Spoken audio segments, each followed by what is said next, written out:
Thank you, everybody, for coming on to the middle ground.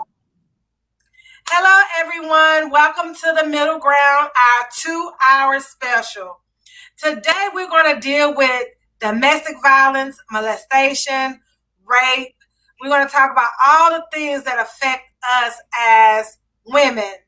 So I really do want you to call in today. The number is 678-381-1973. What a week we didn't have. Y'all, things are going on around this town. We have hurricanes after hurricanes. 45 is up to his usual. But today, I'm going to go in character.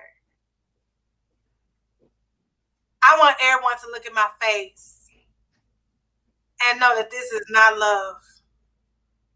I know we hear songs that say love is all I need. But what is love when your face is abused and beaten? What is love when you have been molested? What is love when you have been raped?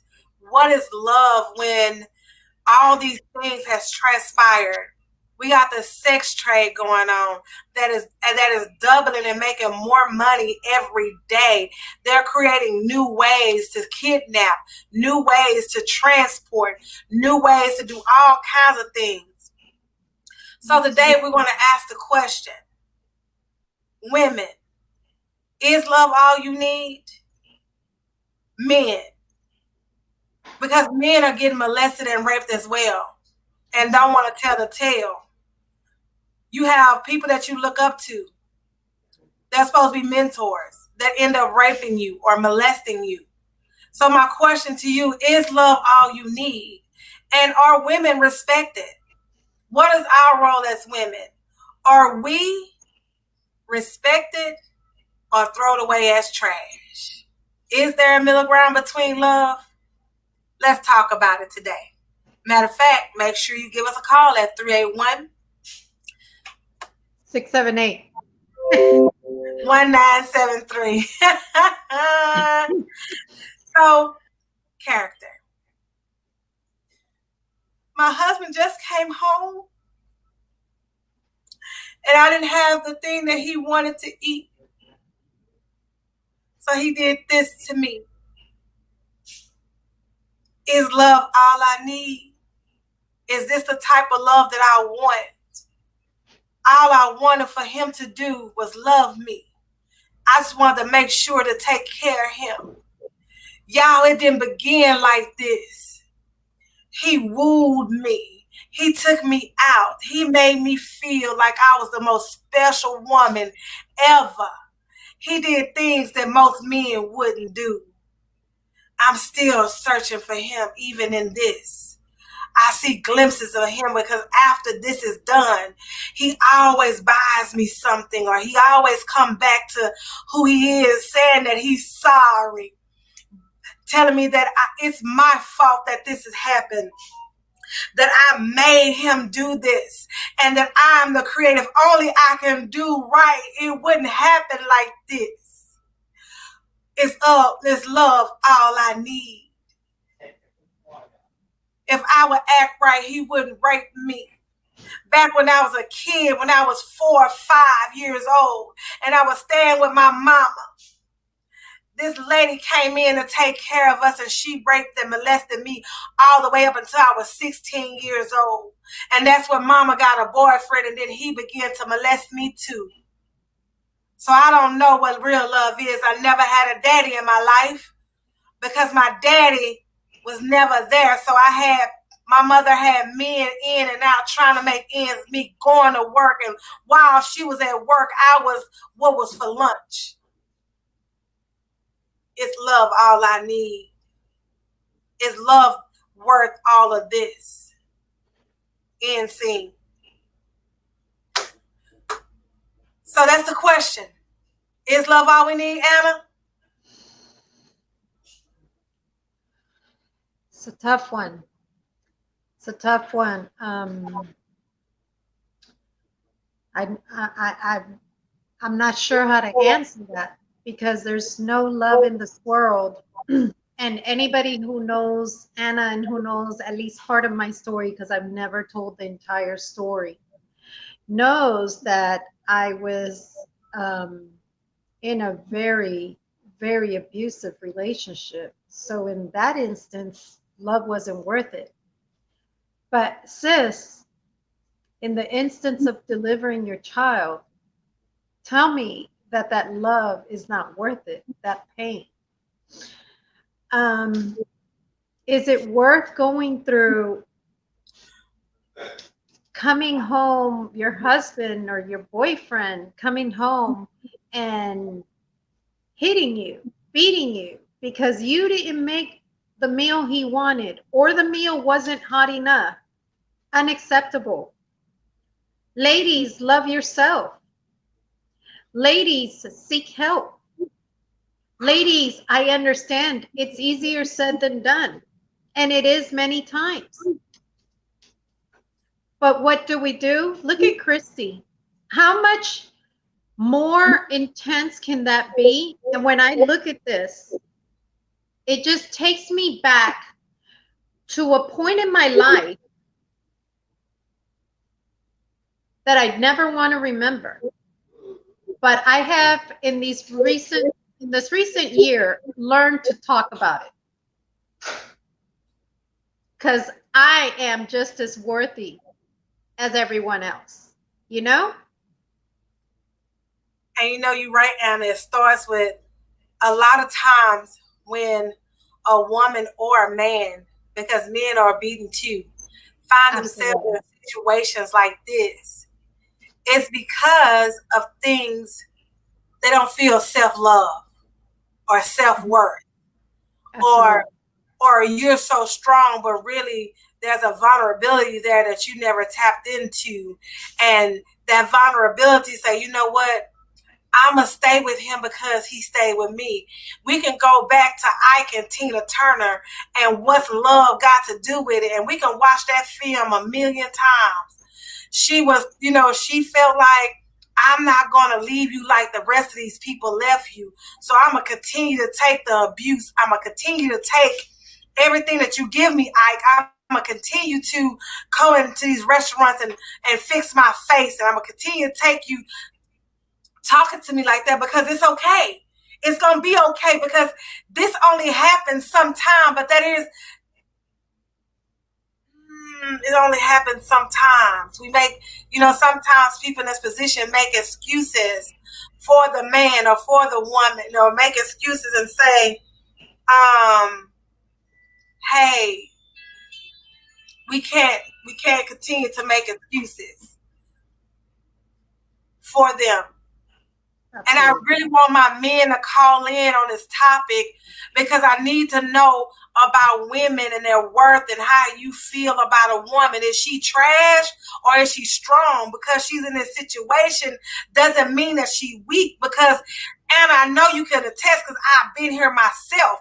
When you at this point, you are at your strongest because even though you broken, even though you hurting, even though your ribs might be broke, or even though your head is hurting from the pounding of the punches, even though you're still thinking, how can I help this man be what I need him to be? How can I get him to understand that the pain that he causing me is not just emotional pain, but the scars that I can't erase, even though I put makeup on to cover it up, it's still the scar in my heart. It's still a scar in my life because now I look at every man as suspect. So how do we go from looking at every man as suspect or every woman as suspect or not trusting completely and moving from this into the beautiful queen you are? So, and I'll tell you, it's an everyday battle. You're never the same person, and you can attest to this, that you were before you went through this. You have to fight for this every single day to be able to hold your head up high, to be able to say no. Because a lot of times people who are abused, and this is emotionally, physically, molestation, rapes, so forth, so on. A lot of times these people will turn around and constantly say no and try to please other people. I am at a stage in my life where I've I've had to receive many years of therapy.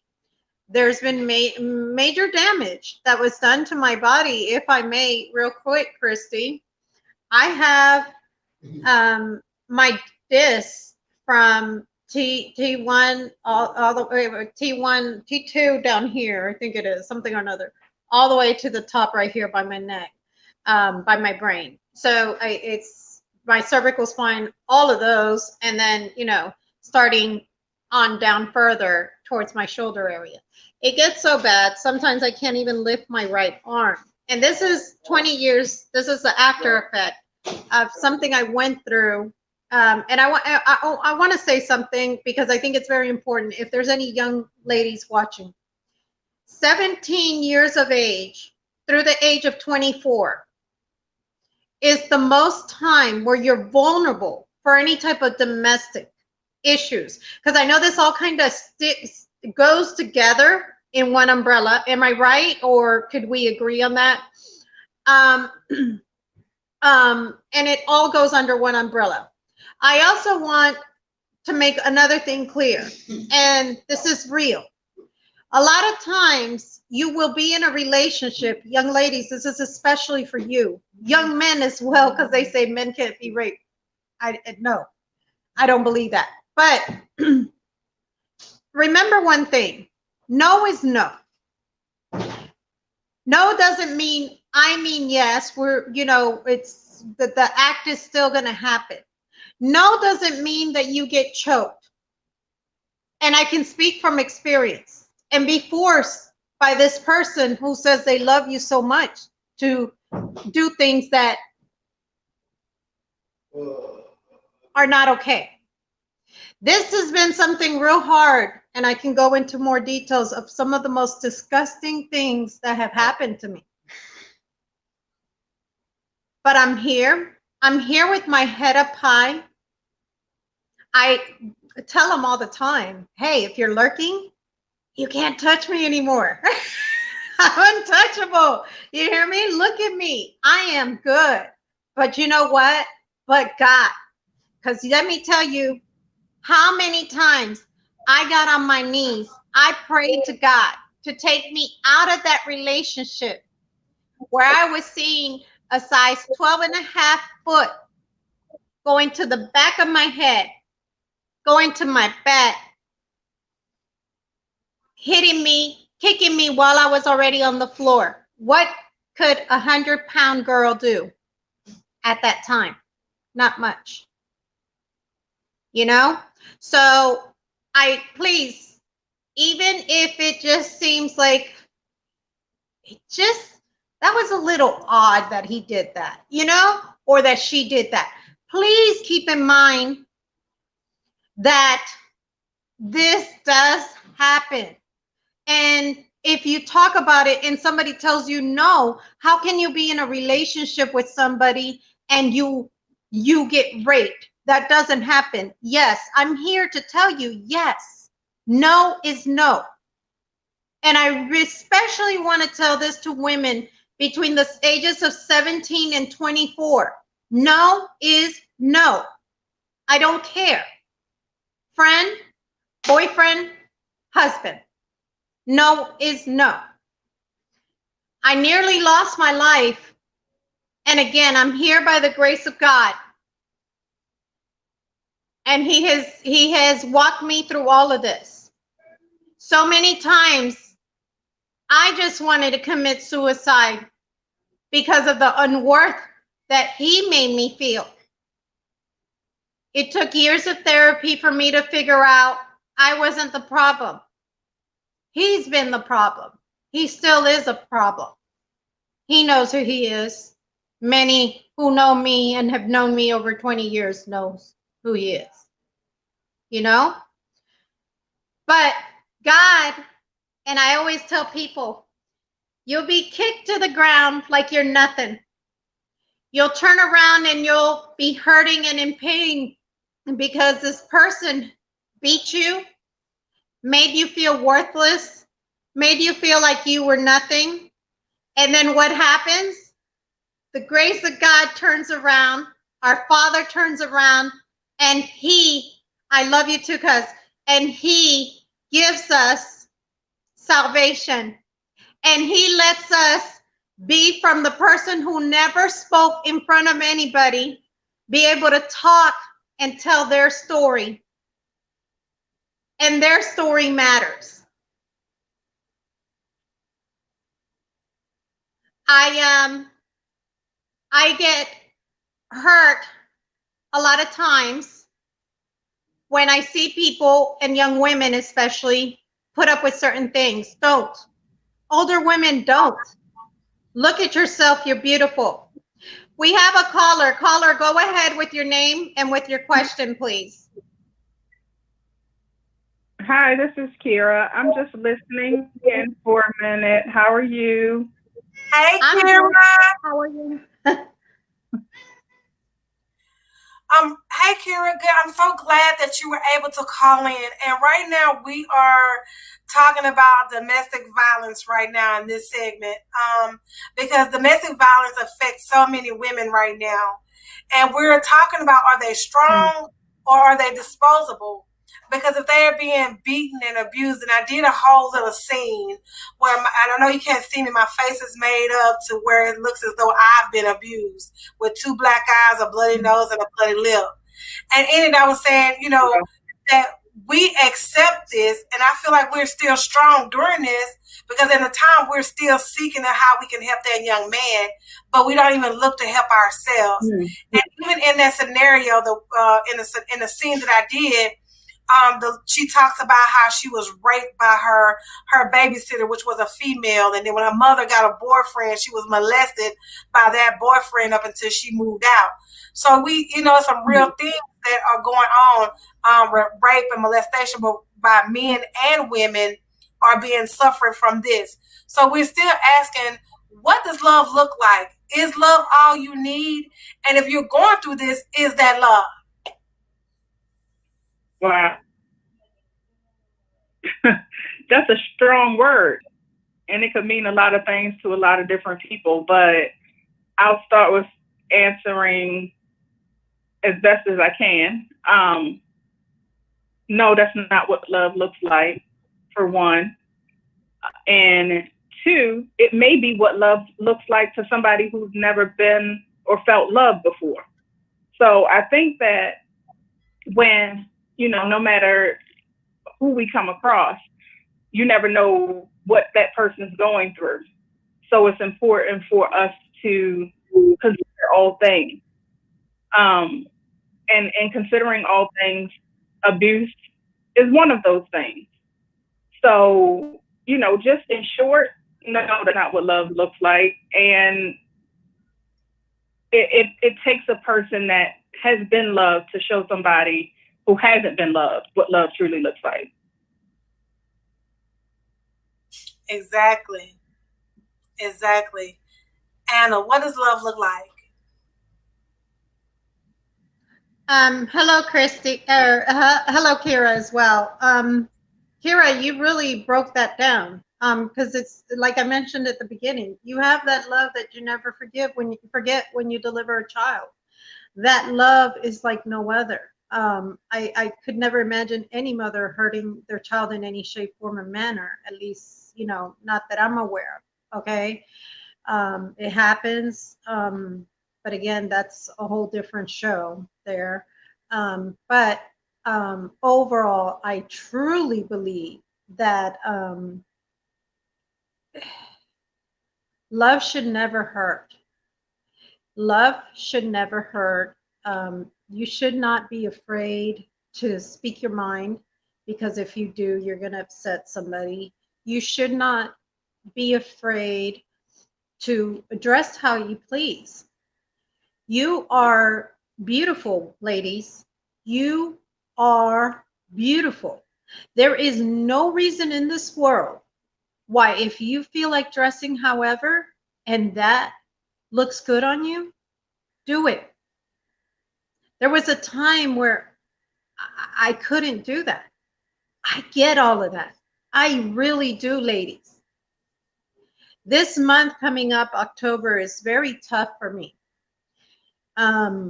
Why? Because, you know, and I'm nearly in tears. I see a lot of what I went through, you know? So I relive a lot of it. But if I don't speak of it, I won't be able to help another Anna. I won't be able to hear another Christina who's on there. Hi, Christina. I won't be able to hear my cousin who's on here who's commented as well. I won't be able to hear these beautiful ladies, you know?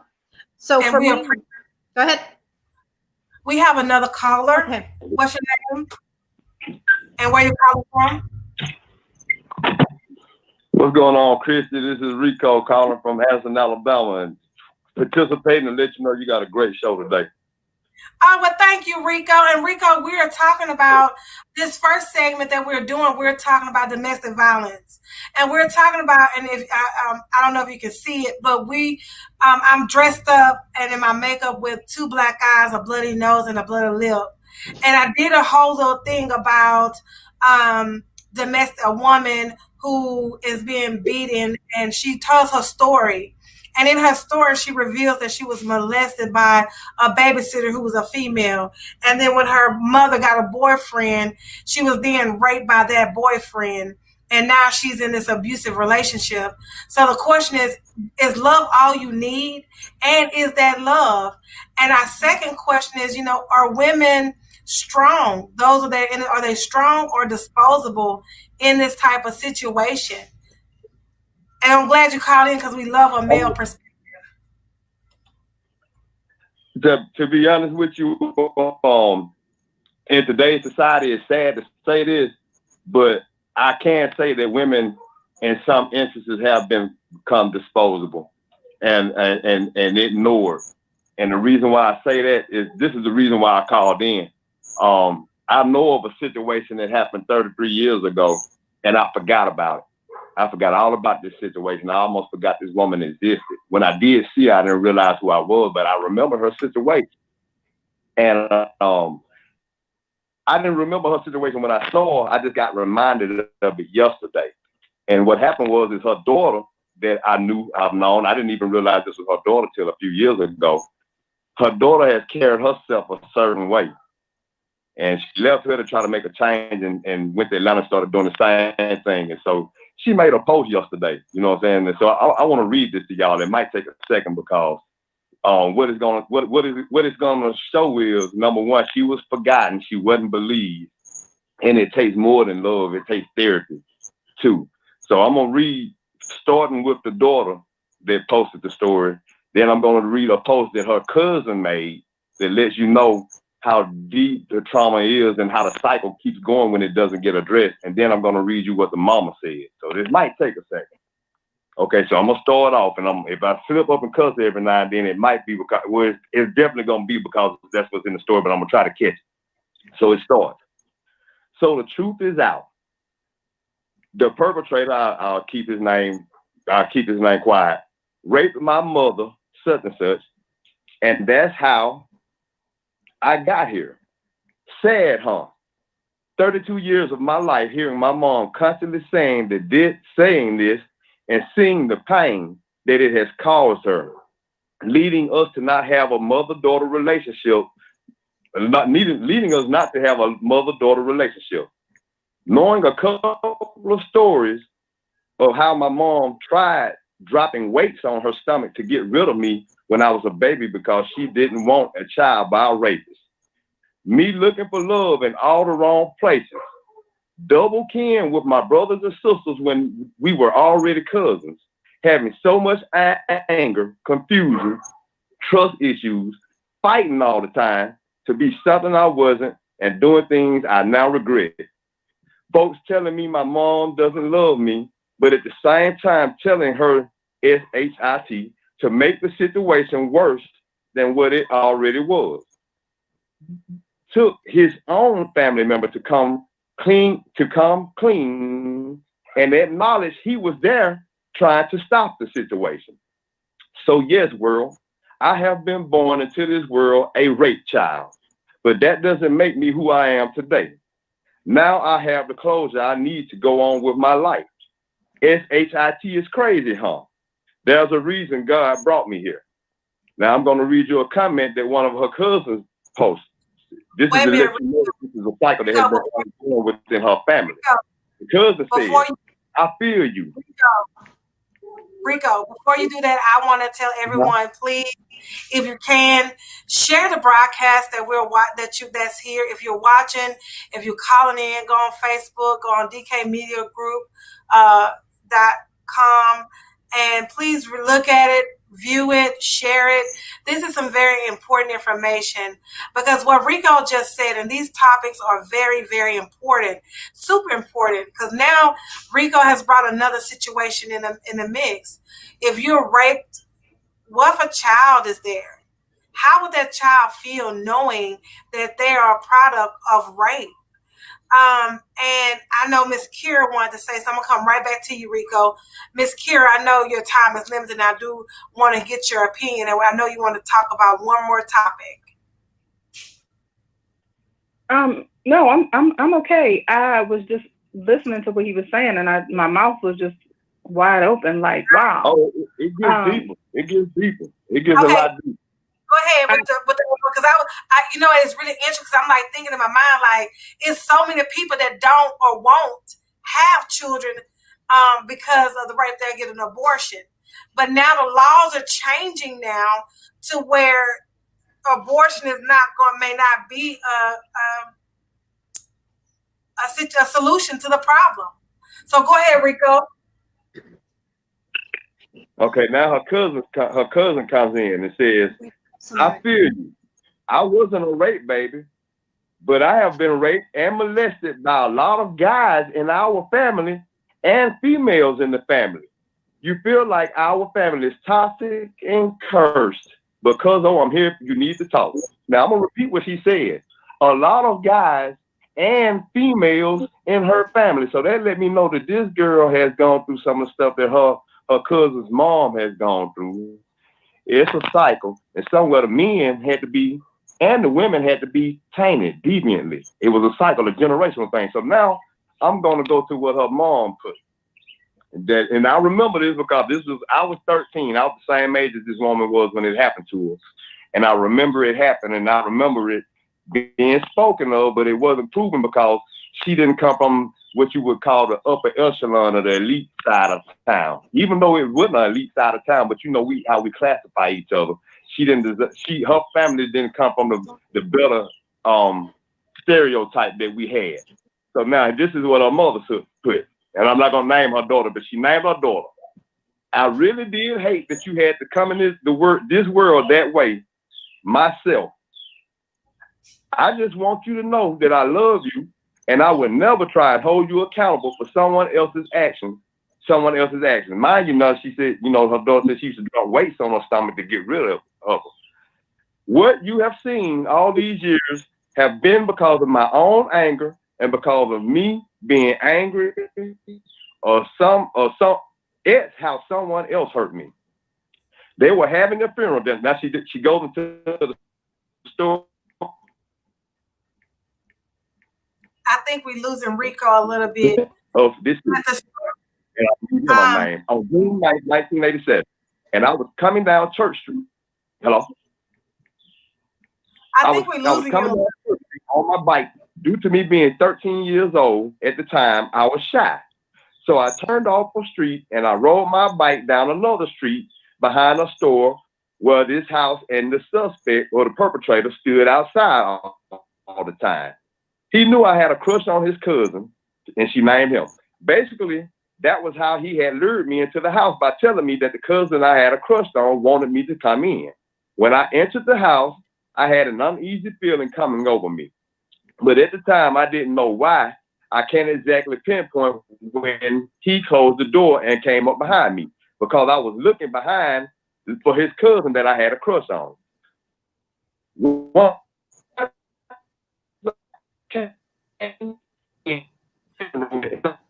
I was shoved by the perpetrator into a room. He had a door with a hole drilled in it and another hole drilled into the left of the door on the wall. He slid a chain through the door and put a combination lock on the chain and switched the numbers on the lock so that I couldn't get out. The suspect stood there and talked to me for a minute. He said, "This was really for your sister." or her friend or your friend, but you will do.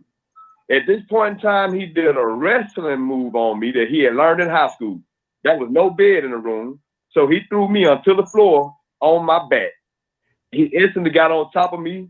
Once I hit the floor, unbuttoned, then unzipped my pants and kicked them down with his feet. He then rammed me. I was a virgin at the time. The cousin that I had a crush on, but was asleep in the house, but he was in a deep sleep. He heard my pierce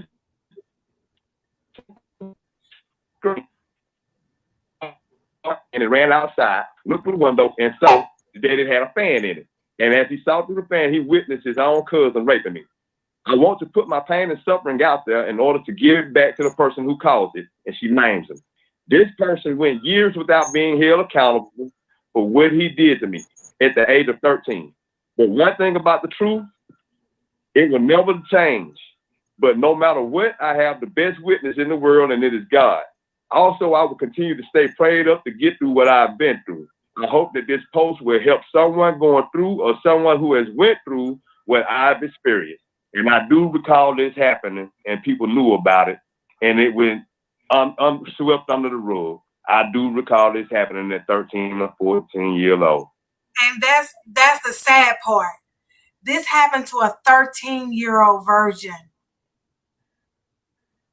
Y'all, we have babies that are being sodomized.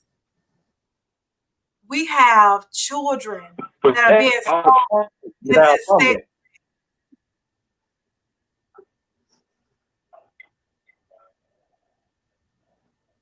And the thing is, we have children in sex trade. Miss Kira, what do you think about domestic violence in children or rape and molestation in our children? Well, just, listening to the story he just read, pretty much spoke on how things happen all the time and nobody ever does anything, and how, cycles can be repeated and, over and over again. And as far as, teen domestic violence, people want to listen to, children when they say that somebody is harming them. But I'll start with this.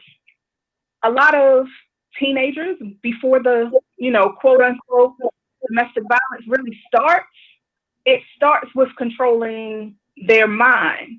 And when, teenagers are going through whatever they're going through just from being teenagers, some, think it's cute to have that guy try to tell them what to do and where to go and, things like that. And then it turns into something else.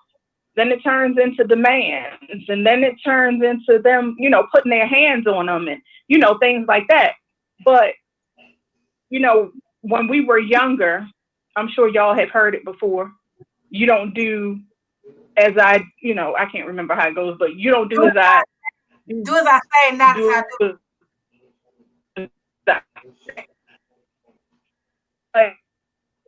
With my kids myself, I think that it's do as I do, because I could tell you all of what to do in the world, but you have to have that example. So, even just in terms of kids, teens, like it starts from childhood, and it could be something as little as a little boy hitting a girl or a girl hitting a little boy on a playground. They saw that behavior somewhere, and it kept being repeated until, the worst of the worst could possibly happen. Just like the story that Rico was reading. Somebody, the abuser saw that happen, or it happened to them, and it just kept continuing to go on and on. That's why it's important for us not to ignore each other or ignore, our children. And when I say our children, I don't mean our children personally, but just our youth in general. We gotta stop what they're talking about, because in actuality, sometimes they know more of what they're talking about than we do. And you're right. And Rico, I thank you so much for reading that story. And Rico, I want to ask you a question, and I want to ask,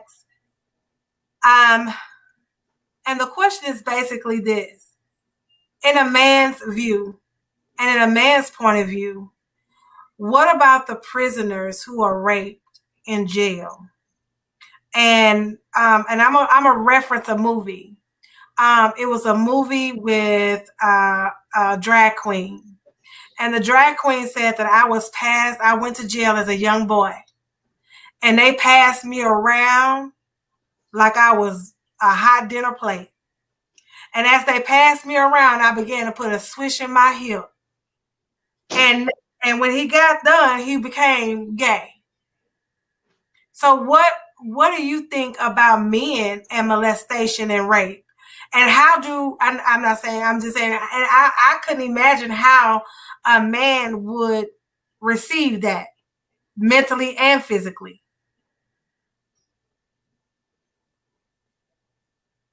Rick? I can answer that while we're waiting for him. That's tough. That's tough. I don't understand why a child would be in prison with men anyhow. That's ridiculous. And then, you know, the problem here is in what right frame of mind would anybody ever even consider or think that if we sit here and a child commits a crime, they'll be okay with grown men who may be truly monsters?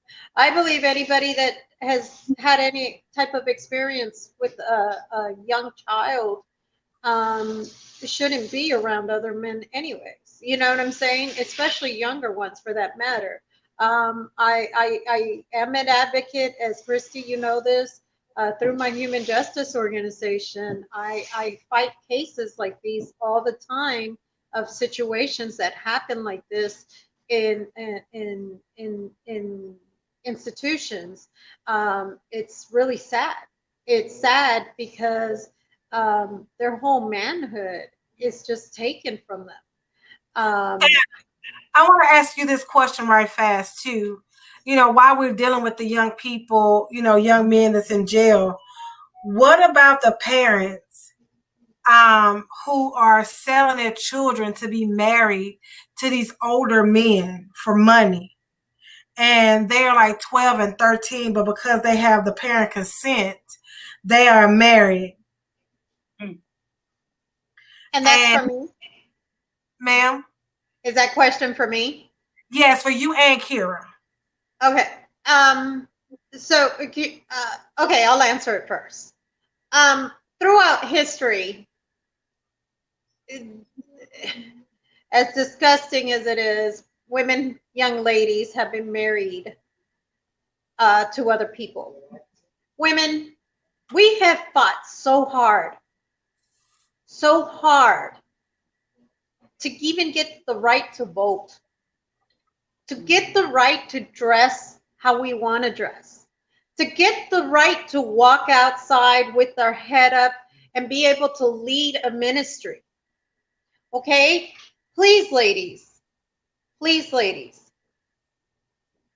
do yourselves a favor and don't sell your children. The law says 18. I believe 25. I believe 18 is too young. I believe at 25, your daughter is not going to be physically abused by a man. Your daughter will not be easily manipulated when she leaves your household. So to answer your question, Christy, it's something that's gone on throughout history, and people tend to think it's okay. How is a 40-year-old grown man okay to marry a 20-year-old baby or 12-year-old baby? It's not okay. That child is still growing. That child, you know, you guys want to know something, and this will probably sound very silly to many who have known me. I played with dolls till I was almost 13 years old, Barbie dolls. I didn't, know any different. I couldn't never imagine my parents marrying me at 12 years of age. I was still playing with Barbie dolls. Shame on each and every parent who would sell their child like that. What is wrong with you guys? So that's my answer to that, Christy. If, for what it's worth, I wish there could be a law against it, but it's like they keep changing these laws and it's okay because it starts from the top to the bottom, you see? So for me, these topics are tough, each and every one of them, because those are babies.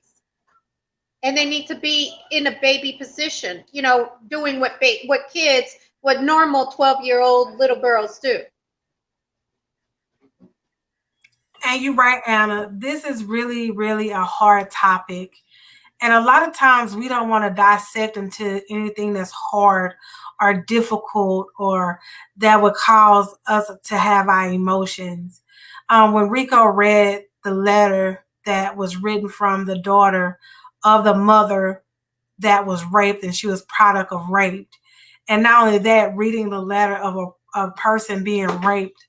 And that's how they lure you in. If you go into any of the sex trade, or how one man, I think it was Amanda, I can't remember her name, story, when she was tricked to go into the man's house for a puppy, and he tied her up in the basement, and she went missing for some years and ended up having children, and he kept getting women like this, and the only way they found the out was that she tried to escape. Yeah, this is real. I knew a story of a young girl who went to a sleepover, and the daddy had to go to the store, and the little girl rode with the daddy, and while she rode with the daddy, he raped her. Yeah, we have some sicknesses going on that this conversation is needed. And it may not be comfortable. It may be racy. It may be on the edge. It may be something that you don't want to hear because maybe you experienced it. You may have been a product of rape. You may have been molested. You may have been, this type of topic brings back so many things to so many people. But it's a conversation we got to have. Because we don't have a conversation, then how can we get healing? Mm-hmm. And so, Kira, I want to ask you about the children that are being married off at the young age of 12 and 13 to these 30 and 40 and 50-year-old men because they have a fetish of young people. Or what about the sex trade? One thing that I always say that if there isn't money made off of it, if there's not somebody willing to buy it, then you wouldn't have a business. So it's somebody buying these kids. It's somebody that's buying these children. And I want to know what you think, about these parents selling their children into marriage at the age of 12. First, I want to say that you're right. They are uncomfortable conversations that need to be had. You are 100% right, because if we don't have the uncomfortable conversations, if we don't ask probing questions, then it'll continue to be swept under the rug. And, people create environments where children feel safe and safe enough to say, you know what, that is me. So thanks for saying that, because that's so important. People don't want to have uncomfortable conversations these days. As far as, the question that you just asked, it's, totally disgusting to me. And I don't know how someone could, one, allow it to happen, and two, do it. I was just reading the other day, I want to say it was in California, but I'm not 100% sure, where they, passed a law that it was a mental illness. And they, wouldn't be criminally charged and things like that for molesting children. I may have the state wrong. I don't know, but I was just thinking, oh, my son just told me I was right. The state was California. But, I was reading and I was thinking, like, this is totally disgusting. But, again, I just think that we have to continue to create safe environments. I can't even imagine or wrap my head around the why or the what if or anything like that. I just know that children need to feel safe with adults. And there needs to be more adults that are willing to step up to not just look after their own children that, you know, they raise or whatever, but to look out for all children and pay attention to all children, because you just never know what they're going through. In terms of, you know, I've seen movies where, you know, the mother will give her daughter to the husband or the male friend or whatever. And I just, you know, it's beyond a sickness. But, you know, just like we were saying before, it's some type of not just generational curse, but it's something that just, I don't know. I think they all should be punished and beyond punishment. So I just can't even imagine. So I probably can't even fully answer your question because I can't even wrap my head around it. I just know that safety need to be provided for children So and even adults, so that they don't feel judged and they don't feel, you know, like they're going to be harmed even more very if they important to know these signs and these symptoms of domestic violence, sexual assault, sexual abuse, molestation, so forth, so on. We cannot ignore this as if it's not going on and it doesn't actually happen in people's lives.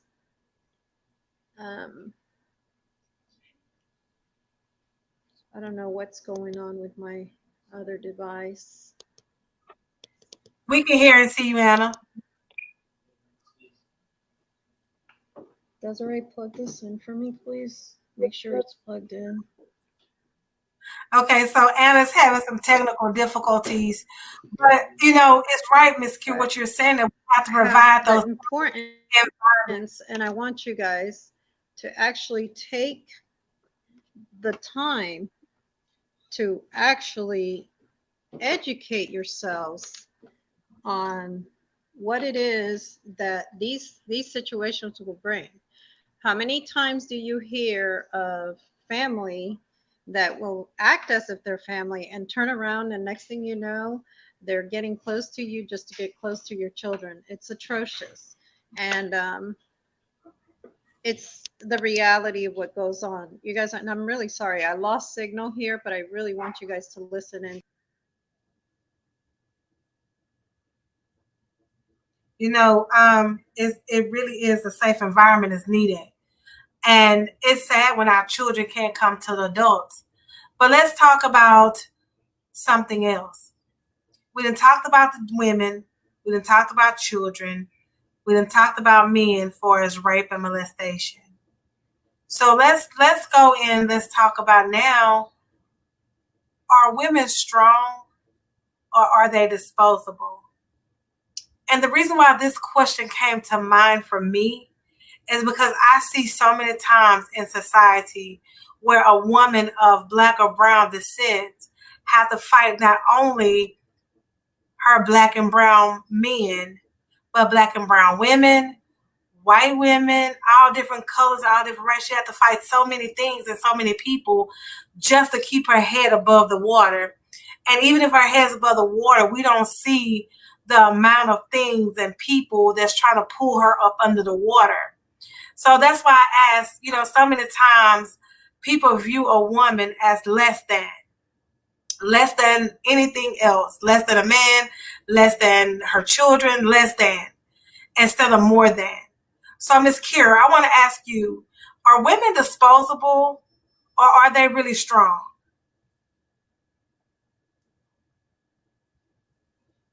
Wow. Hey,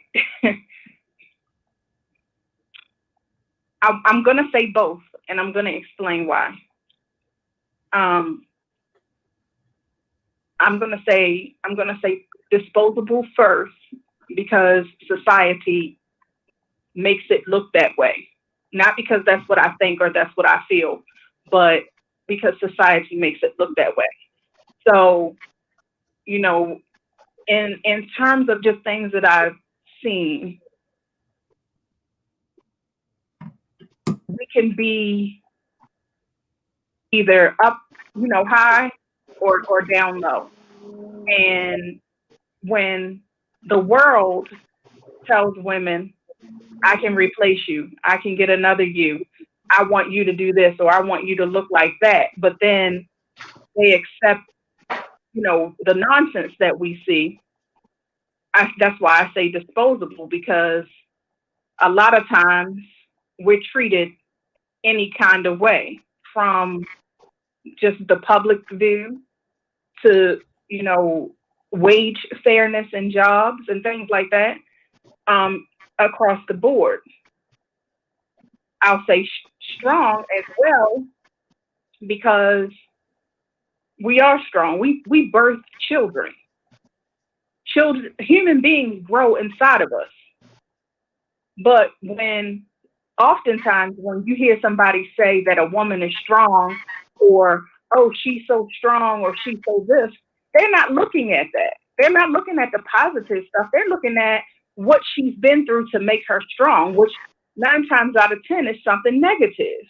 And our strength doesn't always come from negativity. Our strength can come from good stuff too. But people don't look at it that way, which goes back to being disposable, because they're not putting a true value on who or what a woman really is, and how a woman should really be treated, and how a woman should really be respected and treated, as a queen. So I say strong and I say disposable, depending on the audience. Absolutely. And I can agree with that. I do believe that women are seen to be disposable to people, because that's what's, like you say, what's viewed in society. That a woman is not needed. And then also we are looked at as strong because we are the backbone to any mess of families. You will go back and you'll find where the backbone of the family, which was a woman, is no longer there, deceased or left. So, women are strong, and that's why my name says Shera Strong, because in it says she, he, we are real strong. We are real strong people, and we have to tap into that power. But to me, so many times I look at men who want to overtake that power, who want to destroy it, who don't understand it, because you're stronger than they are. They want to make you bow down to who they are. But I've never seen a lioness bow down to an ant, a mole, an antelope. I see a lioness bow down only to another lion. And That's right. And every man that you meet is not a lion. Some are hyenas, some are something else, but they're not lions. And as a queen, you only bow down to your king. But if you don't have king tendencies, if you don't have a king like mine, if you don't know what a king is, because there are 2 types of kings. You got Mufasa and you got Scar. Both of them had the legacy to be a king, but only one of them had the ability, the spirit background to be a true king. And we need true kings to stand up. It's a difference, y'all. Scar was like, I do whatever I want. I'm a king. I can have it my way. But Mufasa was more of a, hey, yes, we eat the antelope, but the antelope become the grass, and they eat the grass. It's a circle of life. So he understood that. So that's what we need. We need real men to stand up. Anna, what do you think? I absolutely agree with that. I like that metaphor. I'm always down for something creative, and using Scar and Mufasa was a good example. There, when you said king, look for your king, first thing that came to my mind was my Heavenly Father. That's my first king. No matter what in my world, that is my first king. No one comes before him. Sometimes we might stray or whatever, but I was left alone when I went through the situations I went through in life. Um, I was left by myself to deal with a lot of that stuff. And you know what I did? I went to him because he's my father and he is the only one that was able to make anything right. And it's all like he's made out of that horrible situation that was the darkest time of my life because you guys understand I was raised in a household that I didn't see any of that. I come from a military background. You understand me only if you're an army brat. Very different than your average background. And for me to meet supposed to be Prince Charming, and then turn around and you're buying me whatever I want, you're giving me whatever I want, then all of a sudden it starts with something like, hey, I don't like that, take that off. And you don't understand why. You kind of giggle, and then he kind of mushes you. And just to give you an example, I mean, it's not anything that's happened to me, but it's situations like that, ladies. Don't do it. Walk away. Let it be a red flag. And I want to tell each and every one of you ladies, let it be a red flag, because I don't care. Look, I would see this man get on his knees, cry, and tell me, Anna, I have made a mistake. I'm sorry. I'm here. I will never happen again. I will never touch you. The next time you would see me, I had a whole palm on my face. So the imprint from the slap, and it's nothing that I'm proud of. I'll never be proud of what I've been through. However, I tell this story because there can be another Anna who doesn't know what to do, doesn't have anybody to turn to, but yet gets out like I did. And you know what? And then Jesus turns around and he takes her right in the palm of his hands and he says, you are now my princess. You are now going to be a queen. You are now going to show the world what it is to be a strong, beautiful woman who can do things and make things happen for yourself. I had a conversation with somebody just last night, and it was funny because they told me, I want you to keep something in mind. Anything anybody could do, and I'm going to take this with me everywhere from this day forward, from yesterday on forward. Okay? Anything anybody could do, you can do better. You are talented. You are gifted. Never be afraid. But I just felt the presence of my Heavenly Father there. And it was just like, wow, God, I thank you because you're making out of all this nightmare. You guys do not understand how hard it is for somebody to have it dealt. And I can imagine, I wish there was a man that can call and talk about this as well, that may have dealt with domestic abuse. Hey, look. And actually be able to look at pictures and bear it. For me, it's very hard to even look at a picture online and have a woman tell her story about how she almost died. If you guys don't believe me, scroll down your feed, look up the hashtag domestic violence awareness. There's many stories out there. It's not only my face, it's not only my story. I really, really feel some type of way towards anybody, because women do it too. Look, R. Kelly, it happened to him by his older sister. He never sought mental help. Look for his music and look at everything, all the trouble that he's gotten into over that situation that she did that now she wants no responsibility for because she's in the church. It's wrong.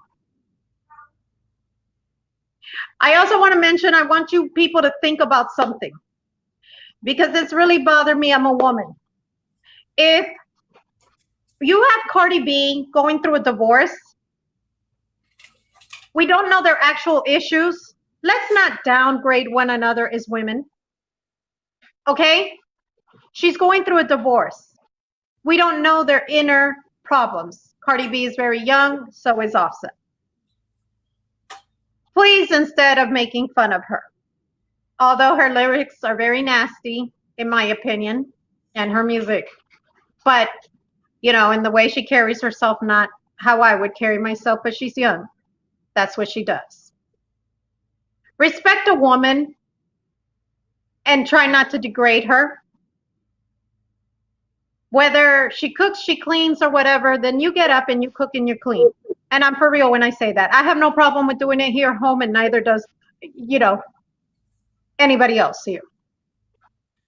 So, you know, you guys have got to think about how it is that each and every time when you guys speak of a woman, think about your mother. If that was your mother that sung that song, WAP, how are you going to feel they're saying these things about her, these atrocious things that were said about Cardi B? Anyways, I just wanted to touch up on that because I constantly think about that. Do you guys not think that Cardi B maybe has an issue that she's gone through and that's why she turns to sex so much? You know, you guys have got to understand that this is all mental situations that have gone on in these people's lives. They have been traumatized one way or another. Some people decide to close into a shell and become very vulnerable. Others choose to really lash out. And Christy, I'm sure you know many people like that have lashed out. Or Kira. Kira, are you still there? I think her phone dropped the call. Oh, okay. But I'm sure you've been there as well. You know what I mean? Where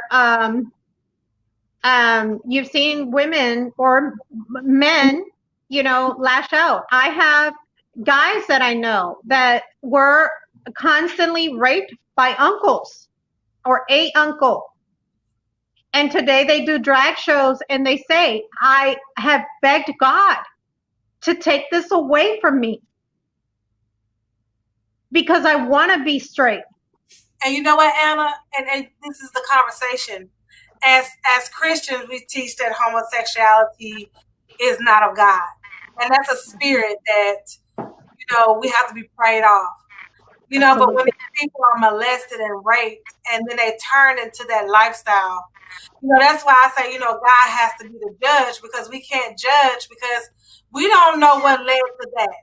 You know, something that was nasty and awful that happened. And, you know, even all the things that you were saying, we have to look at how media plays a part in a lot of the way women are viewed. You know, if you look at now, a size 6 is something nice. Like if you're a full figure woman, you're not considered as pretty as a slender woman.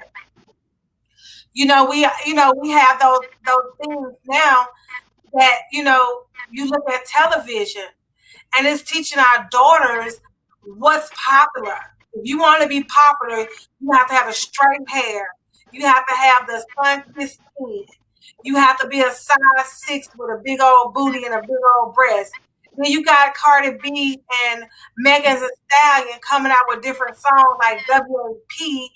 And I mean, I saw on Facebook, I thought it was cute. Well, I didn't think it was cute, but I thought it was kind of funny.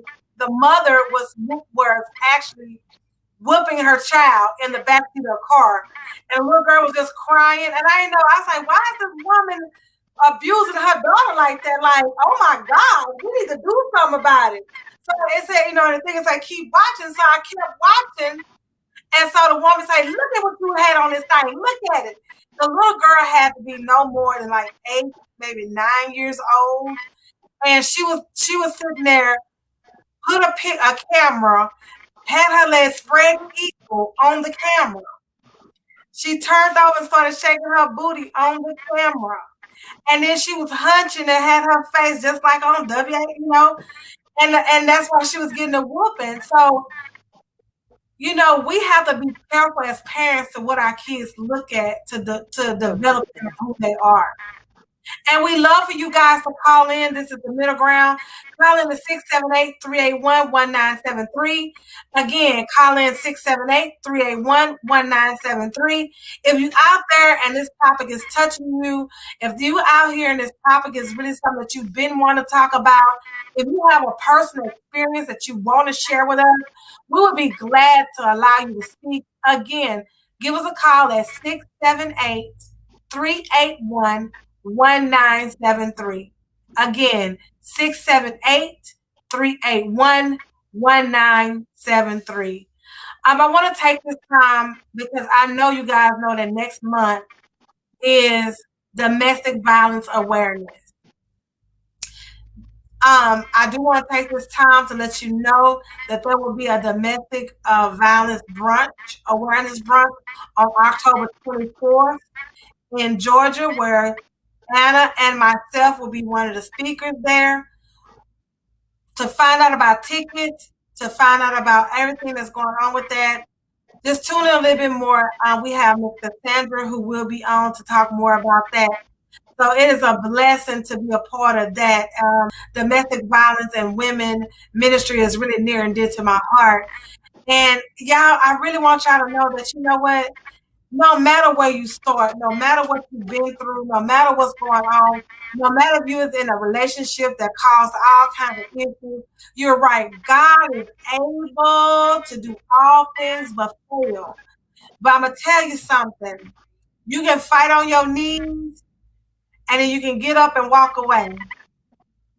And when you walk away, it's going to take God's strength not to bring you back, because he's going to come as a smooth, silky snake. So y'all be careful. And what Anna was saying, what Kira is saying, that,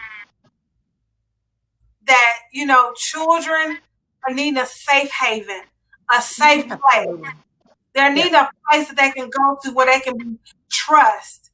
I can only imagine. And I remember on Facebook, this young man told his story. And I can't tell it like he told it, but anything he says, you know what? Thank you, Mama, for teaching me love. You found a young man that could mentor me and that I love, that he would give us money. But you didn't know that while I was asleep that he molested me at night. And he would go on as everything was okay. Y'all, it's a hard thing for a man to be molested or a man to be raped. And, because they still want to maintain their manhood. But at the same time, that it had been taken away at such a young age. And you have to work towards that to say, okay, you know what? That is not who I am. What happens to me is not who I am. It's just something that happens to me to get me to the point, get me to the strong point of who I am, so that I can speak against the evilness that has happened to me. So every evil thing that happened to me has made me so strong and made me an advocate, to make me to be able to speak out against rape, to speak out against molestation, to speak out against those things that are meant to break you, is meant to make you strong. And you have to stand up, because no matter what you go through, it's somebody that's been through worse. So if you think about the worst thing ever that you have ever been through in your life, just know somebody has been there 10 times worse. And that without God, we can't do nothing, y'all. Love is all we need. But that love that we're talking about is the love that they talk about in 1 Corinthians, the 13th chapter. I say that love is kind. It's not blind. It doesn't have y'all read it. I love it. It's something that teach you the definition and the true meaning of love. If he's not willing, it's like Jesus said, I loved you, so I died for you. I protected you. I healed you. I made your life better. I made sure you knew how much I love you. So love is a strong action word. Love doesn't hurt. Love will never make you bleed. Love will never make you want to hide your face. Love will never, never, never hurt you. And I'm not talking about arguments. I'm talking about love. And if you, my sister, is in a domestic violence situation, if you are in a situation to where you don't know what to do, I implore you to get in contact with DART. Wherever you are, whatever city you in, there's a DART. And if there's not a DART, you can easily go to the police station and say, hey, I need help. I can't just leave like this. Do what you got to do. Because at some point, you got to set yourself free to be who you are. And for those that's dealing with molestation in their bodies, that has been violated in the vulgarest ways, the only thing that you can do now is to get rid of that vengeful hatredness, that anger that eats up at you, the hurt, the disappointment. You know, this is somebody I looked up to. This is somebody I might not have liked. This is somebody that put me, just like Rico Red, had a crush on somebody else. They lured you in and they choke slammed you. They beat you. They raped you. They took everything out of you. But now you can get your power back. Get your power back by getting rid of the anger. And I am so excited that you all are joining us, that you are listening. Please, again, I really want you to call in. This is a conversation we have to have because too many women are being beaten. Too many men are being beaten. Too many of our children are being molested and sold into the sex trade or put in concentration camps, and now we can't find them. Forced hysterectomy, forced abortion, forced everything. And it's not just government that's doing it. You have parents that are selling their children into prostitution. You have parents that are sending their kids out for the sex trade. Say, hey, I got a child you can have just for the money to buy drugs because they're strung out on heroin or strung out on crack or strung out on all these different things. If we go back to Tyler Perry, if we go back to a family reunion, when the daughter fronted her mother and said, you gave me to my daddy. He was my stepdaddy, but in order for us to continue to live here, you dressed me up, you gave me a bath and say, we finna go. And you let him violate me. Y'all, that's powerful. So many people had that same story. Y'all call in 678-381-1973. Anna, is there a middle ground between love and hate? I will continue to say, for me, that's tough. That's tough because I think we confuse it, especially being younger, especially being abused, whether it's molestation, rape, so forth, so on. Christy, if I may, if you guys missed my show earlier this week, I want to make sure that women and children defend themselves. Please contact me. I'm leaving them a message right now as we speak, because I want them to mention their program one more time. Their program consists of martial arts and training with weapons. How to defend yourself, how to get yourself out of a situation. A lot of people don't know. I know this only because one of my good friends used to be a sheriff deputy, so she taught my children at a young age how to get from the back of a car in the trunk with the button, through the kids program that they had through the sheriff's office. There's many things that you can do. Please, this group of fellas, to me, they're very admirable. For them to just place women first, second, third, they're not going to have it. And they love children. And to think that maybe and they actually told a story the other day of how a woman was actually able to use the training that she just had gotten through their program and to get out of the situation. They will be having a boot camp here. Unfortunately, I will not be able to make it.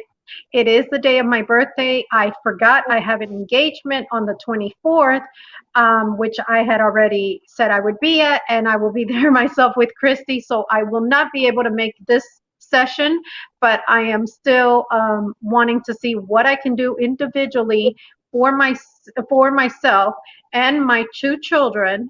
One having a diagnosis of autism, because I don't want my children touched in any way or anything going on with them. It's not going to happen. They need to defend themselves, and they need to defend themselves and attack that perpetrator if it takes that perpetrator to be severely injured, and then we have to go to court about it. That's fine. I'm sure charges would be dropped if there's originally charges there. It's very important, and something that I really want to voice to you fathers out there, you mothers, anybody who's got a guardian, adoptive parents, so forth, so on. Please teach your children these martial arts. Fortunately, mine did. They took it, so they have some type of training that always goes with them at a very young age. I'm talking about 3 and 4 years old, they started taking it. So they are able to defend themselves if need be. I'm going to have them go and do it further, because the way that these guys, what they do for children and women, to me, if you guys look at these videos, it's like, wow, I want to do that. I don't know about climbing ropes like they say that people do. I don't know about all that. But, I get it, and I get where they're going with it, and it's healthy and whatnot. So you guys, ladies, please, fellas, please, everybody, make sure that those kids learn that martial art, because you know what? They're going to help themselves, and they may help a friend get out of a situation. A few years ago, I would say maybe about 15 years back, might have been a little bit longer, in the state of Florida, there was a child walking home from school. She was a teenager. She knew martial arts because she was taught this. Her dad made sure that she was taught this and would pay for her classes throughout her childhood. Long story short, perpetrator came to try to take her. She defended herself. Let's just say he was pretty hurt. So make sure that, and then it teaches them balance and so forth and so on. I would like for them to call into the show, only because, Christy, I think it's something that connects with our conversation that we're having today. And I just want, especially people that have been molested at a very young age, you to know my heart sincerely goes out to each and every one of you. You have a friend in me no matter what. And I also want each and every one of you guys to know, I love you. Our Father loves you. Seek help. Seek therapy. I know it's embarrassing, a lot of it. But like Christy said, there might be somebody who experienced there's always somebody who experiences something worse. Sometimes I've been receiving therapy for about 10 years now, I think, give or take. What I have learned is I'm not yet ready. I may be now that I'm starting to talk about it more. I've not been ready to talk in group therapy because it's so traumatizing. So think about taking some type of therapy, whatever works for you. Sometimes start with Bible study, because Christy, I know you could tell stories how our Father just pulled you through. And I can't stress that enough. You can defend yourself, get tasers, get pepper spray, get all of that stuff. But God, you know what I'm saying? And every time I say it, I smile, because if it wasn't for him, I would not be alive today. I wouldn't have a story to tell. So I just want each and every one of you guys to consider doing some type of martial art treatment, so forth, so on, because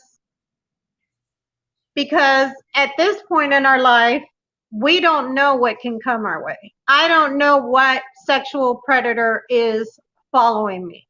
I don't know what anybody's up to around me.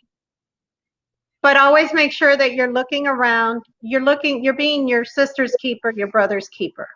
Watch the kids in the neighborhood. Keep an eye out. Is something not normal? What's going on here? Because a lot of times we mind our own business, and minding our own business is what's got this world the way it is, especially here across this nation. It's disturbing to see kids are constantly missing. You know, as they were mentioning the other day, thank God to COVID, the cases here in Atlanta for missing children have gone down, but there's still plenty out there, you know? Right. I thought you wanted to say something, so I was letting you speak. You know, it's amazing though. I love this conversation. Me too. I It's love hard. It's hard, but we have to have it. Because Anna is giving you a little bit of her, you know, things that she went through. And I don't know if you guys heard her, but she talked about her physical illness that happened 20 years later. And so many times as women, we are so broken afterwards that it takes more than just the energy we have to put us back together again. And I don't know if people realize how hard it is and how much strength it takes to walk away. I know women who have just packed up just themselves and their children and left with nowhere to go, with no idea, trying to figure it out. There are so many programs out here to help with domestic violence. And I now have seen where there is if you go to the restroom, there's a number that you can call if you're in the sex trade. It's in the bathroom.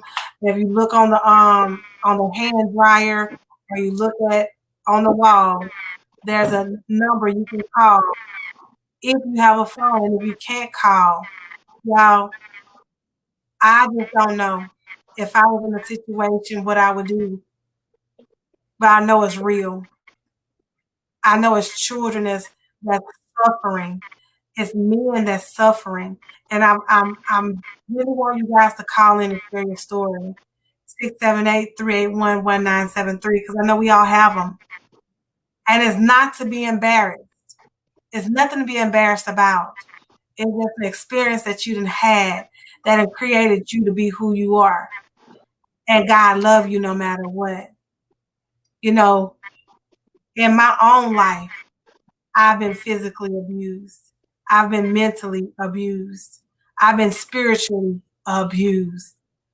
But it comes to a point to where you have to let go of all the hurt. Like Erykah Badu say, bag lady, you got too many bags. You got to let some of that go. Paper bag, trash bags, plastic bag, whatever bag you got. You got bags within bags within bags. You got to release some of that stuff. So I want to ask one more question about, you know, we touched on love. Is love all you need? But the better question is, who do you need love from the most? Who do you need love from the most?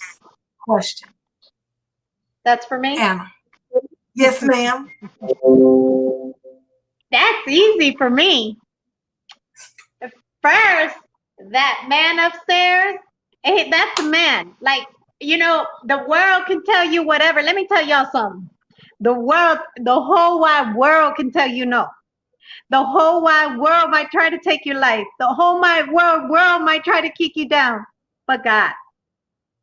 But God. And my joy is like this 24 years after giving my life to Christ. It's like this, and I walk in faith. Yes. What about people who say What about the people that say, but I need something real beside me? You know, loving God is not going to satisfy my desires. Believing and loving His God is not going to put that cold spot warm on the side of that bed, or be able to wrap His physical arms around me and make me feel like a woman. So what about them that say that? Like, yeah, I understand, I love God too, but I need somebody here with me. I need somebody that's gonna love me. I don't want to be by myself all my life. I want to have both. I want to have God and man. So you know what the Bible says about rushing things, right? So we don't just marry the first person, the first person that comes into our life. You know, wait, that person's going to come. Pray about it. That person's going to come. You know, and I always speak from a Christian standpoint because I am a Christian. I am very open-minded to things that happen, and I don't think like your traditional Christian, especially being a church leader, and it probably sometimes freaks people out, but I'd rather keep it real, keep it 100, you know, and be like, you know, these things are real. Yeah, I've heard the stories. You know, if you guys want to be closed-minded and act like this stuff doesn't exist, whatever, do you. I'm cool with that, but I'm not going to sit here and act like, oh, this happened because of this. Oh, I have to judge you. No, no, no, no, no, no, no. That's not my mission here on earth. My mission is not to knock people down. So with that being said, girls, if you need that man so bad, watch TV and pray. I'm kidding, but I would pray about it. I would pray about it, because how many women have jumped into something or been forced into something because family, that's what they thought would be best, and then what happens? It's Mr. Wrong. Place all your faith in our Father. And that's a tough question, because we all have, you know, whatever needs it is. I want to hold somebody to hold my hand. I want somebody to financially help me. A lot of times it's not worth it. I'd rather be without and have nothing than have the world, and it would be at the price of getting my head bashed in or being raped by my so-called husband. So sometimes you do need that, and I get it. You need a lifelong partner. However, at what cost? You know? So ask yourself that, and when you weigh all that out, I'm sure that logic, but for me, it's my Father. But logic will tell you, no, wait, he'll come around. He'll be better than Prince Charming. Prince Charming won't have nothing on him. And he'll follow Christ. He'll truly follow Christ. And that to me is what it's all about, right? Because I don't believe we were just put in this world to, okay, I went through this and never talk about it and never help anybody with it. You go through these things to be able to give a testimony to help others around the world. And I would hope that each and every one of you guys take that, and please, let's not think with our fleshy body. I guess that's right? Fleshy body would be it, Christy? Woo-ha. Yo, woo-ha. Well, yeah, or that. But, you know, don't do that. Place your faith so strong in him, that when that man or that lady comes into your life, you're just going to know. Your self-esteem is going to go up so high. You're going to become just like, you know, from the ugly duckling to the most beautiful swan. You know, and that's how I see it. And that's how I see what our Father does to us. That's why when I think of molestation, I think of a woman being raped. Can you imagine how many women have been up north in those alleys and been raped, teenage young girls or younger kids? How traumatized they are. Sometimes they become drug addicts. And Christy, you and I both know people like this, along with people who are watching. What happens then? What do we do then? We criticize them because right now they have an addiction. Have any of you guys actually taken the time to ask a person, how can I be your friend? How can I help you? And sometimes just helping somebody is enough to get them at a better state. Go ahead. One thing I'm gonna say this, and I'm this is to all my women. I'm gonna say this to all my women. You have to be careful, because I do know some snakes that pretend to be one thing, and they pretend and they trick you. They kind of trick you. And you think you have one thing, and then before you know it, it turned into something different. And I'm gonna reference another movie. It was one of my favorite movies, and the storyline was, it was this lady. She fell. Oh Lord. She fell in love with this guy, and after she fell in love with him, and they got married, then he started beating her afterwards. But he was everything. He was lovely. He was nice. He was attentive. And then he started becoming abusive. And then she had to try to find a way out. Ladies, jealousy is not pretty. Sometimes we think, oh, he's jealous because he care about me. He love me, girl. He don't want me talking to nobody. But then jealous turned to rage. Rage turned to hate. So I just want us to know that we have to be careful, and being fearful of someone is not love. So I asked the question, is love all we need? And if it is, who are we seeking love from?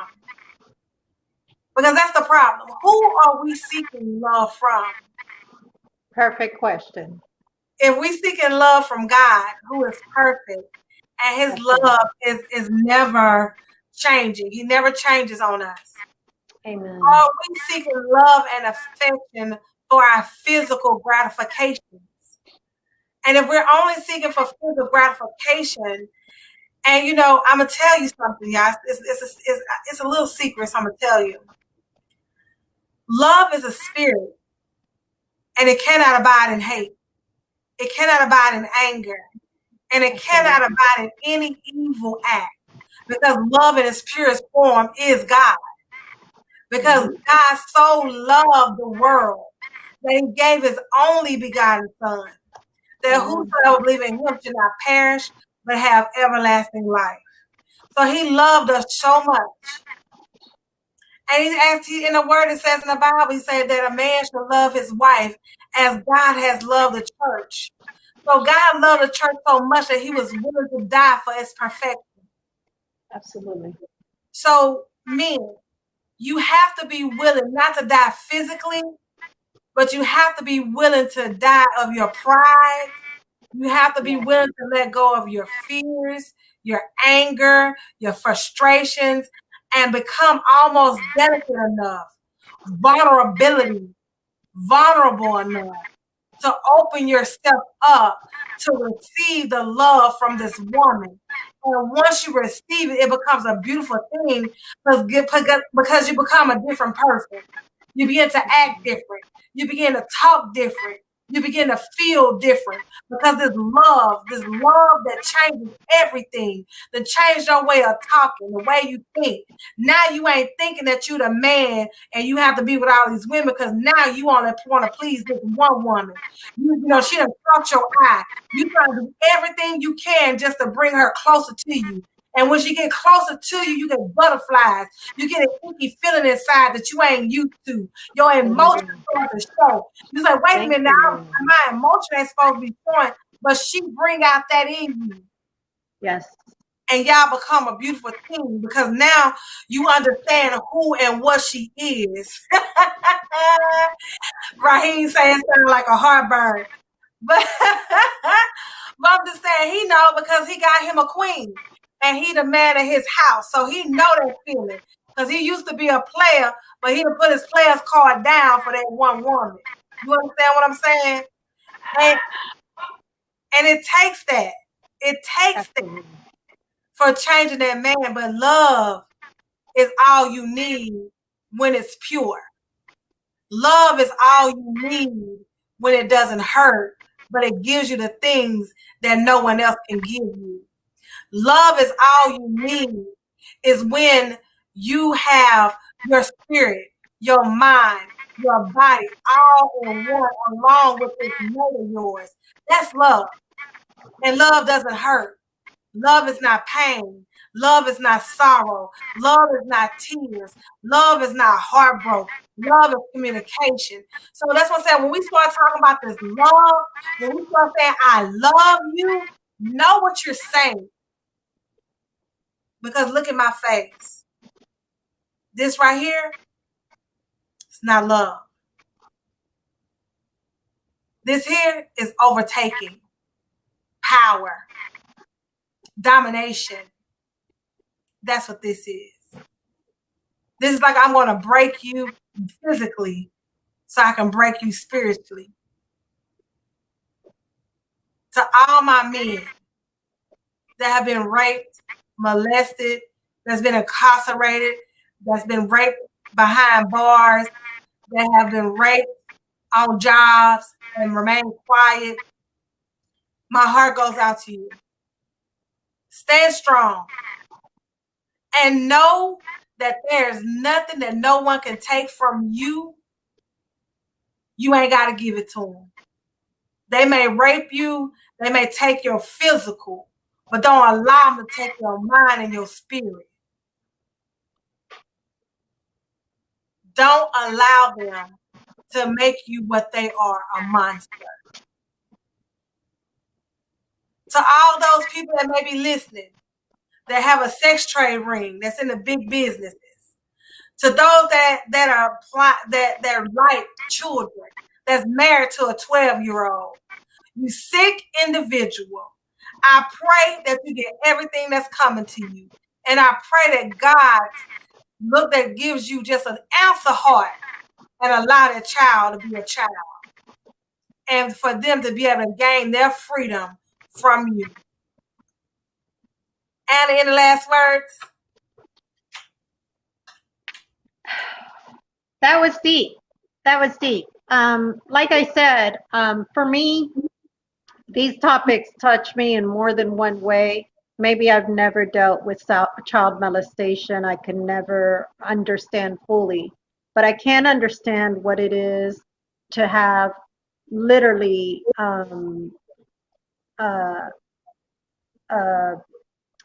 ailments, have epilepsy, have herniation on different discs from your body, have health conditions aside from the mental conditions that it has brought to your mind, to your head, because of what you've been through, the trauma. CPTSD, anxiety is not easy for anybody to deal with. When you think of a woman that's been raped or a child, think of that veteran who stood there in war and had to deal with that trauma of war. It is just that bad. And shame on any of you guys who do not know how to treat a woman, treat children with respect. And even men, because I hear so many times men. Christy mentioned inmates in jail being raped. How many stories don't we hear of that? They come out of jail and then we wonder why they're doing what they're doing. And I call each and every one of us so-called Christians, and I include myself within that circle, okay? Have you taken the time to maybe write somebody who you may know, who just might need a listening ear? Have you taken the time to, Cassandra is wonderful with that, who normally calls the Morning Glow show.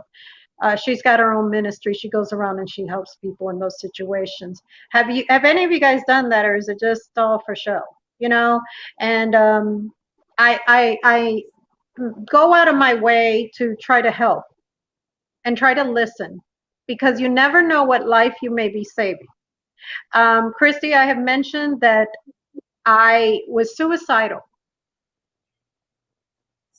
I literally had a gun to my head, was ready to blow my brains out, because I felt I'd rather be dead than live another day. And this is hard for me to even say today, because I couldn't even fathom committing suicide. But I held that gun to my head. I pushed that trigger, pulled the trigger. I'm not supposed to be here. The gun jammed. So see, you never know how far you're pushing anybody with your words. Watch your words. Watch your hands. Watch who you are. Go to bed each night and ask yourself right before laying down, closing your eyes, have I done right by everybody around my circle? Thank goodness I don't know how to unjam a gun, and that was my father's glory. And that's why I'm here today. I would have never had 2 other beautiful children, because I wouldn't be alive. There would never exist a Lunchtime with Anna. I wouldn't be alive. Lunchtime with Anna, who's here to help. There would never be a middle ground, because I couldn't be here to help Christy. She might have had a middle ground, but not the middle ground. You see, there would never be the youth that I've helped get through situations. There will never be my children to tell the next story of, wow, this is who my mother was. There will never be all the great things that I've had to experience. And even through some health issues, I have still managed to turn around and say, to you the glory, I'm healed in your name. And I mean that from the bottom of my heart. There are days that I wake up and I have seizures all through the day. Not a soul has an idea. I forget my words sometimes. And if you get to know me, you see it. But to my Father the glory, because he's yet to make one show that didn't work out for his glory. You see, it helps somebody. All I live for is to help each of you. Listen to my voice. Listen to my pain. Listen to my joy. Listen to my love. It's enough love to show each and every one of you guys and tell you guys, I've been there. Please take the time to reach out to an inmate. You don't know, woman, man, child, what's taking place in that Department of Corrections. Send them a few dollars. We know that if they don't have money, they're vulnerable to getting raped. You know, we as Christians are the most judgmental, disgusting people sometimes. And I'm a Christian, and I admit that. I love people, and I want each and every one of you guys, and Lord knows I feel his presence here right now. I want each and every one of you guys to succeed in all that you do. I want each and every one of you guys to get out alive. I want each and every one of you guys to write your story. Because you know what? You're saving somebody's life. You're saving somebody's life. Somebody out there is going through the very same thing you're going through.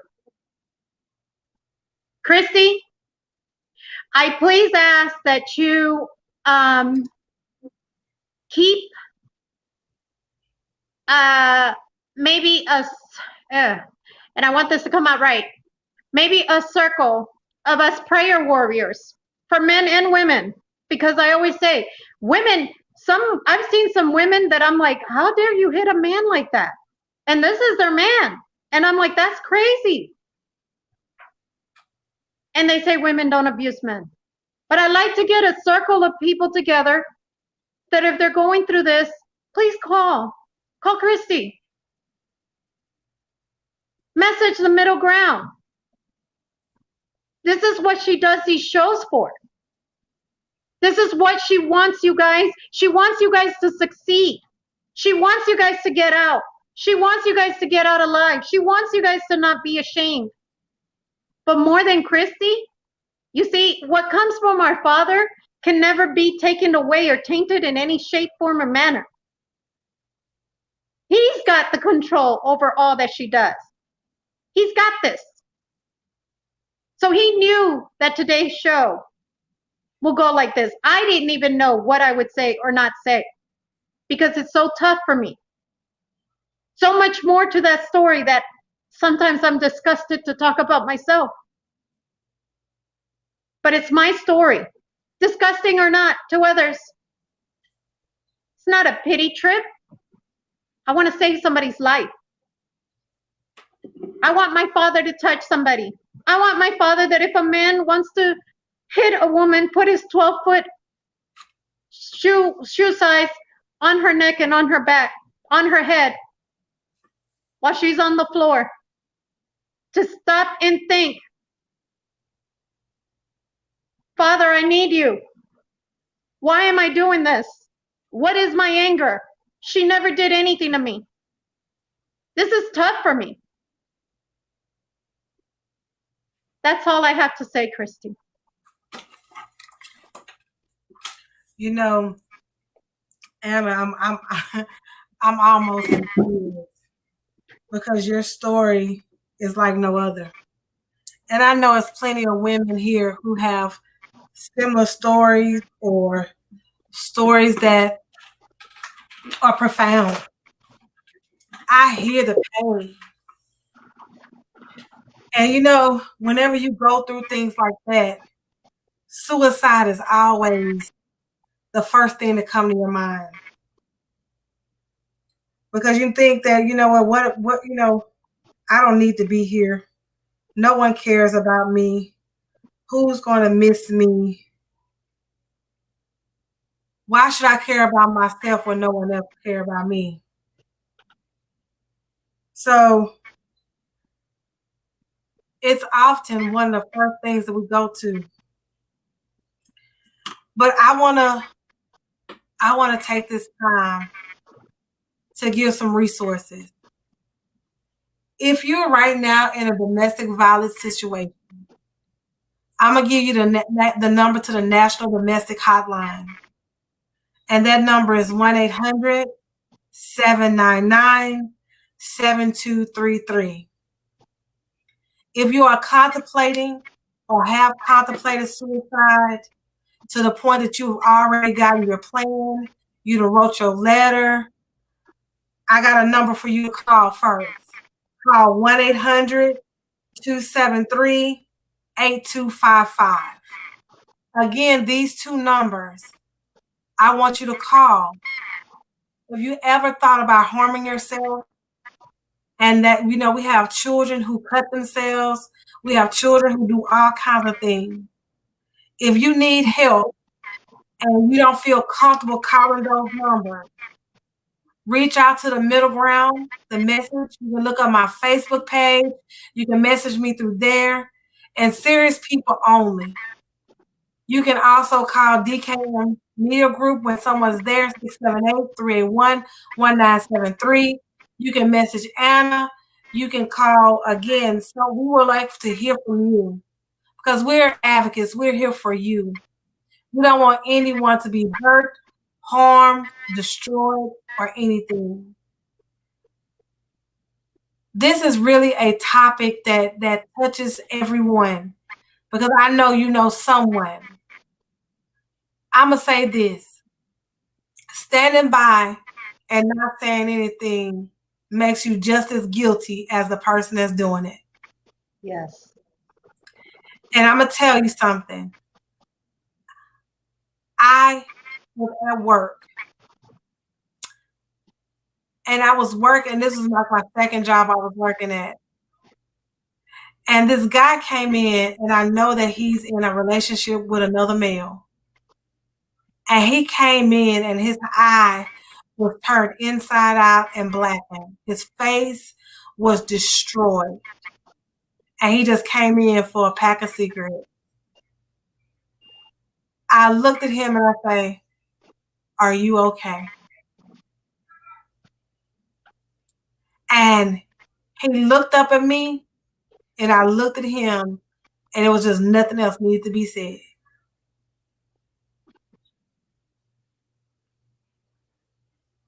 Yeah, it's that type of thing that we see every day. You may notice, I know everybody's seen P-Valley. You saw Mississippi. She was in an abusive relationship. But if you watched it, that man said something profound. Because when somebody tried to take up for her at the end, when the guy took up and he was tired of the man beating and hitting her, she turned around and decided to try to shoot the other guy that was trying to help her. Sometimes a person's mind is not in a state and ready. But if you're ready for help, there's help out there. And I want you to know that we care, we love you, and that there's no need to take your life because there is so much living to do. I'm going to give these numbers one more time before we go. The domestic violence line is 1-800-799-7233. And if you're contemplating suicide, go to your local minister, go to a local church, call us, or you can call 1-800-273-8255. Just know that we understand your story. Your story is our story is your story, and we can get through this together. Just remember, she's strong, he's strong, we are all strong together. And the middle ground is women are strong, men are strong, get you a lion, and do not have to take any kind of abuse from anyone. No. Physical, mental, emotional, no abuse. You May are I a ask queen something before by we go? nature. Before we go, Yes. Christy, and to all you people Yes, ma'am. who are at the workplace, because I've also had to deal with those situations in the past, as I'm sure you have, Christy, especially for us women, it gets a little bit more complicated than for men. Do not put up with any type of sexual harassment, abuse, so forth, so on. You can get a job, but you can't get your life back. A heart attack is not worth it. An aneurysm is not worth it. God will place you somewhere, start seeking another job. You'll find another one. Even through the middle of a pandemic. I wanted to add that. It just came to my heart and my mind when you said that, because a lot of times people deal with that as well at work, and it takes them there to suicide. And there's so much that could go on in the workplace with people mistreating people, especially sexual harassment. And I'm sure you know somebody, meaning all listeners, who's been through things like this before. So please consider other people. And I kind of didn't want to take that from you. I'm sorry. You can go ahead and finish closing out. It just came to my heart and my mind, and I was like, I have to say this because somebody needs to hear this. Let's keep having these conversations. Amen. Let's keep talking about the children that's in the sixth grade. Don't let them be forgotten. Let's continue talking about men who are molested behind prison bars, or raped or molested in different places, at home, by aunties, by uncles. Let's not forget about children who are being sodomized by their dad and boyfriends. Let's not forget about all these things that are going on, because I know it's a lot, And there's so much going on, we have become numb to the things that we shouldn't be numb to. If we remember Sodom and Gomorrah, I'm going to leave with this. Let's remember Sodom and Gomorrah. The sins had reached heaven, and God was tired of all the sinning. And there were molestations, rape, and there was always homosexuality and all different drugs and alcohol and parties had to continue to go on till God was mad. And he said, I'm finna destroy Sodom and Gomorrah. But before he destroyed it, he brought some angels to Lot. And the angels had come on, and when the angels were there, the men came to tear up his house because they wanted the men angel. Lot sent out his virgin daughter. They beat and raped them, and still they wanted the men to come out. And the men did not come out, and they tried to destroy the house. And at that moment, the angel said, Lot, do not look back. You or your wife, keep going. Do not look back, or you'll turn to a pillar of salt. And when it was time for them to be free, they kept going. And as they got right there, they looked back. And once they looked back, they turned into a pillar of salt. So with that, I'm saying is when you get your help, when somebody comes to free you, when somebody comes to help you, to set you free from the conditions in which that you're living in, conditions where people are beating you, a condition where somebody is hurting you, when somebody come to help you, don't look back. Continue to go forward. Don't look back. Go forward. Love is all we need. Love is pure. And love will get us through, but we have to love the right person. We have to love God and ourselves more than we love anything else. More than we love money, more than we love sex, more than we love children, more than we love our lives, more than we love the care of this world. We have to love God that much to be willing to do whatever he asks us to do. So with that, I'm leaving y'all today with that thought. Just make sure you love yourself, love each other. And I'm not talking about fake love, I'm talking about that true love. That love that surpasses all understanding. The love that's talked about in 1 Corinthians 13. That love that we should have for all our brothers and our sisters. We should love with godly love. Yeah, I pray our strength. With that, Anna, it's been a good show today.